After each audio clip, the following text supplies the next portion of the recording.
గొప్ప విషయం చూసండి. తొందరపాటు అన్నది ఉందే, అది మనిషి చేత జీవితాంతం పశ్చాత్తాపడినా కూడా దిద్దుకోలేని తప్పు చేయిస్తుంది. తొందరపాటు మనిషికి ఉండకూడని లక్షణం. ఎందుకో తెలుసా? తొందరపాటు ఒక పని చేయించేసింది అనుకోండి, దాని వలన వచ్చేటటువంటి విషమ ఫలితములకు వేళ్ళు ఎన్ని మార్లు విరుచుకున్నా పాపం నుండి విముక్తుడు కాలేడు. అందుకే పంచతంత్రంలో చిన్నతనంలోనే ఒక కథ చెప్తారు. ఏదో ఒక ఇంటి యజమాని ఒక ముంగిస పెంచాడు. ఏదో పాలు పోసాడు, పెంచుతున్నాడు. అది అలవాటు పడింది. ఆ యజమాని ఇంట్లో తిరుగుతుండేది, కాపాడుతుండేది ఇంటిని. ముంగిసంటే ఏమవుతుంది? పావురా. బహుశా ఆయన ఇంటి ఊరి దూరంగా ఎక్కడో పెట్టుకున్నాడు. పావులు వస్తాయని ముంగిస పెంచాడు. మరి ఆ ముంగిస మచ్చికి తిరుగుతాం. ఆయనకు లేక లేక లేక లేక ఒక కొడుకు. ఆ కొడుకుని ఊయలలో పడుకోబెట్టాడు.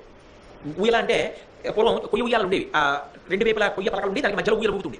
ఆ ఊయల్లో పడుకోబెట్టి ఏదో పని మీద ఆయన వెళ్ళాడు. ఆవిడ ఏదో పెరట్లో పని చేసుకుంటూ ముంగిసరికి అట్లా పెట్టింది. పిల్లాడి చూస్తున్నాడు. ఏదైనా ఆడుతుంది. ఇంతలో ఎక్కడి నుంచో ఒక పెద్ద పాము వచ్చి ఉయ్యాల మీద ఎక్కుతాం. ఈ పాము పిల్లాన్ని కలిసేస్తుందేమో, మనం వెళ్ళి ముందు యజమానురాల దగ్గరికి వెళ్ళి కలచడం కాదు, ఈ పాము చంపాలి. ఆ శక్తి నాకు ఉంది. ఆ ముంగిస ఏం చేసిందంటే పాముని ముక్కలుగా కలిసేసింది. పాము చచ్చిపోయింది. దానికి సంతోషం కలిగింది. యజమాని పని చేశాను. యజమాని యొక్క లేక పుట్టిన కొడుకుని రక్షించాడు. కాబట్టి ఎంత అదృష్టం! నేను యజమాని ఇంతకాలం నన్ను పెంచినందుకు కృతజ్ఞతతో ఉపకారం చేయగలిగానని అదే సమయానికి యజమాని ఇస్తుంటే గబగబా ఎదిరింది. యజమాని చూశాడు. నోటి నిండా నిత్తురుంది. సిద్దిక్కుమాల ముంగిసా, నిన్ను ఇంత కష్టపడి పెంచి పెద్ద చేశానా?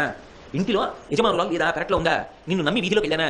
పసిపిల్లవాడిని కొరికేసావా ముక్కలుగా అని అక్కడే ఉన్న ఒక బడిత తీసుకొచ్చి మాట్లాడలేని ఆ ముంగిసని అదే పనిగా కొట్టాడు. చచ్చిపోయింది ముంగిస.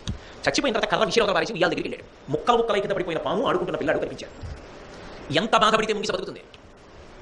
తొందరపడకు జీవితంలో. వినదగు ఎవ్వరు చెప్పిన వినంతన వేగపడక వివరింపదగు కనికల్లా నిజము తెలిసిన మనుజుడిపో నీతిపరుడు మహిళ సుమతి. ఏదో విన్నామని తొందరపడిపో. బాగా ఆలోచించడం నేర్చుకో. ఆలోచించి ప్రవర్తించు. తొందరపడి సటుక్కున ఒక చెయ్యకూడని పని చేసేస్తే అది ఒక్కొక్కసారి చాలా చాలా ఇబ్బందులకు వెళ్ళిపోతుంది. మనిషికి ఉండకూడనటువంటి లక్షణం ఏదైనా ఉంటే తొందరపడే లక్షణమే.